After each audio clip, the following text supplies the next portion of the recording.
And our back-to-school coverage continues this morning with a little nostalgia, a little trip down memory lane from maybe your middle school days. Dodgeball, right? We all played it. So maybe you were the one running to the front, ready to slam your opponent, or maybe you were hiding in the back just waiting for the game to end.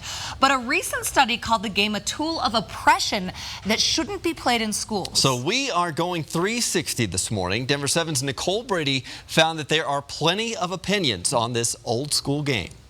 Remember, dodgeball is a sport of violence, exclusion, and degradation. Once a joke from a juvenile Vince Vaughn movie, 3, 2, 1, go! Now the subject of a university study, dodgeball, a tool of oppression. Canadian researchers presented a report this summer saying dodgeball, even with a softball, promotes exploitation, marginalization, powerlessness, cultural imperialism, and violence. So is there something about dodgeball that's more problematic than any other sport or game? We're going 360, hearing from metro area schools, a dodgeball league organizer, a psychologist, and 10-year-old Emily, who just jumped into her first ever dodgeball game in Denver. We've been doing it now for a couple of years, and it's one of the fun games to run. It's great for teamwork. It's great for exercise. Meet Play Chill organizes recreational matches for adults, but owner Mike Ross says there's no reason kids shouldn't also play dodgeball and reap all the same benefits of it. Our matches are only about 45 minutes, but by the end of it, everybody's sweating, everybody's drenched, and had a good time. Of course, in this friendly game, nobody's trying to hurt or humiliate anyone. That may not be the memory some people have of dodgeball in school. Metro State University professor and psychologist Sean Worthy has studied bullying in sports. He says any competition can bring out aggression, which may lead to bullying. And dodgeball does have some unique characteristics. It's one of the few sports where individuals are targeted with something, with an object, right? You can choose teams that are, one side against the other side, and the other side may be people who are less desirable.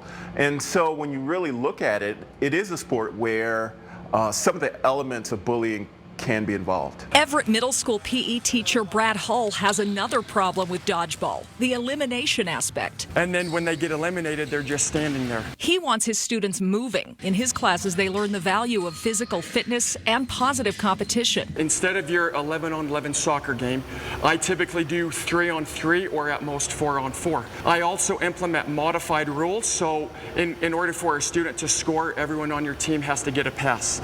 So that way it promotes teamwork and cooperation with students. There's no dodgeball at Everett Middle School, and it turns out few metro area schools allow it anymore because it's not approved by the Society of Health and Physical Educators. Denver Public Schools says dodgeball is an activity in which the sole purpose is to eliminate players by hitting them with an object, which is not conducive to a safe, social, emotional environment for students. So back to Emily. She obviously was having fun playing dodgeball, taking some playful shots at her cousins, but it sounds like in her school, they've learned some things about sportsmanship and friendship. I would have to say if someone's lonely, if it's a new kid, at least reach out and ask if they want to play or if they want to friend. A good lesson to remember whatever the game. Nicole Brady, Denver 7.